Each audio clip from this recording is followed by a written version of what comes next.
મિત્રો, શું તમારા ઘરમાં સતત ઝઘડા થાય છે? પૈસા આવે છે પણ ટકતા નથી, મન હંમેશા બેચેન રહે છે? તો ધ્યાનથી સાંભળો, કદાચ તમારા ઘરમાં વાસ્તુ દોષ છે. અને આજે હું તમને એવા ઉપાયો જણાવવાનો છું જે તમારા જીવનને સંપૂર્ણ રીતે બદલી શકે છે. તો મિત્રો, સ્વાગત છે તમારું ચેનલમાં. વિડીયોને અંત સુધી નિહાળજો અને એકવાર કોમેન્ટ બોક્સમાં એકવાર જય શ્રી લક્ષ્મી માં અવશ્ય લખજો. તો મિત્રો, વધુ વાર ન લગાડતા વિડીયોની શરૂઆત કરીએ. મિત્રો, ઘરમાંથી વાસ્તુ દોષ દૂર કરવા માટે સૌથી પહેલા ઘરની સફાઈ અને પોઝિટિવ એનર્જી જાળવવી ખૂબ જ જરૂરી છે. એટલે રોજ સવારે ઘર સાફ રાખવું અને ખાસ કરીને પ્રવેશ દ્વારને શુદ્ધ અને સ્વચ્છ રાખવો જોઈએ. ત્યારબાદ છે ઘરના મુખ્ય દરવાજા સામે ક્યારેય કચરો કે તૂટેલી વસ્તુઓ ન રાખવી, કારણ કે તે નકારાત્મક ઉર્જાને ખેંચે છે. ત્યારબાદ છે ઘરમાં તૂટેલા કાચ, બંધ ઘડિયાળ, તૂટેલા ફર્નિચર તરત દૂર કરી દેવા જોઈએ, કારણ કે તે જીવનમાં અટકણો લાવે છે. ત્યારબાદ ઉત્તર પૂર્વ એટલે કે ઈશાન કોણ દિશાને હંમેશા સાફ અને હળવું રાખવો જોઈએ.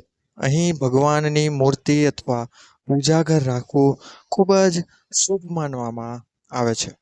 મિત્રો, દરરોજ સવારમાં ઘરમાં દીવો અને અગરબત્તી પ્રગટાવવાથી નકારાત્મક ઉર્જા ચોક્કસપણે દૂર થાય છે.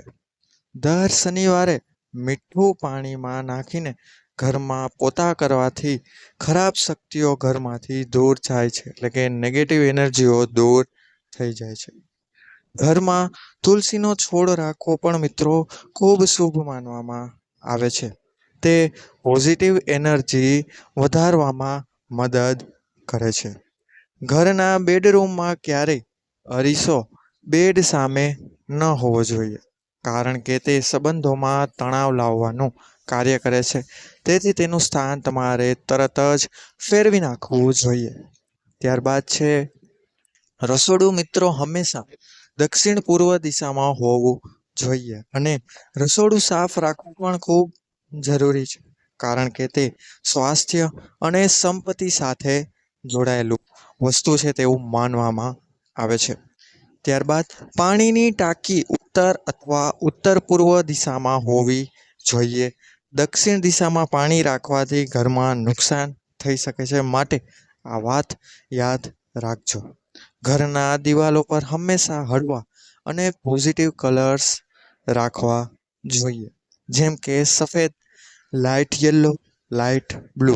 અને ત્યારબાદ ઘરમાં ભગવાનના મંત્રો, ખાસ કરીને ઓમનો ઉચ્ચાર કરવાથી નેગેટિવ એનર્જી દૂર થાય છે. તમે તેવું સાધન પણ લઈ શકો છો જેમાં વારંવાર ઓમનું ઉચ્ચારણ થયા રાખે. ત્યારબાદ છે મિત્રો, દર અમાસે ઘરમાં ગંગાજળ છાંટવાથી ઘરની શુદ્ધતા વધે છે. ત્યારબાદ છે ઘરના પ્રવેશ દ્વાર પર સ્વસ્તિક એટલે કે સાથીઓ અથવા ઓમનું ચિહ્ન લગાવવાથી સકારાત્મકતા આવે છે. ત્યારબાદ ક્યારેય ઘર અંદર કાળો અંધકાર ન રહેવા દો. લાઇટિંગ યોગ્ય હોવું પણ તેટલું જ જરૂરી છે. ત્યારબાદ છે ઘરમાં પવન અને સૂર્યપ્રકાશ આવવો જોઈએ, કારણ કે તે નેચરલ એનર્જી લાવે છે.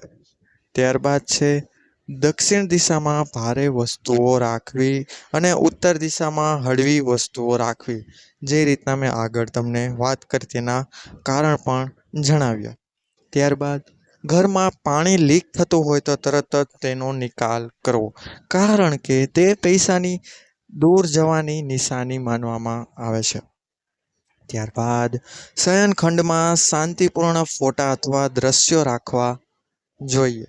ઝઘડાવાળા કે દુઃખી ચિત્રો ક્યારેય રાખવા નહીં.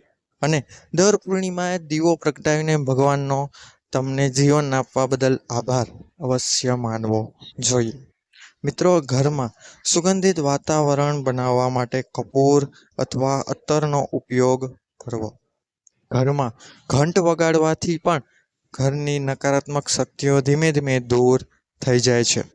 ઘરમાં હંમેશા હાસ્ય અને ખુશીનું વાતાવરણ રાખવું ખૂબ જ જરૂરી છે, કારણ કે તે પોઝિટિવ વિચારો જ સૌથી મોટો ઉપાય છે.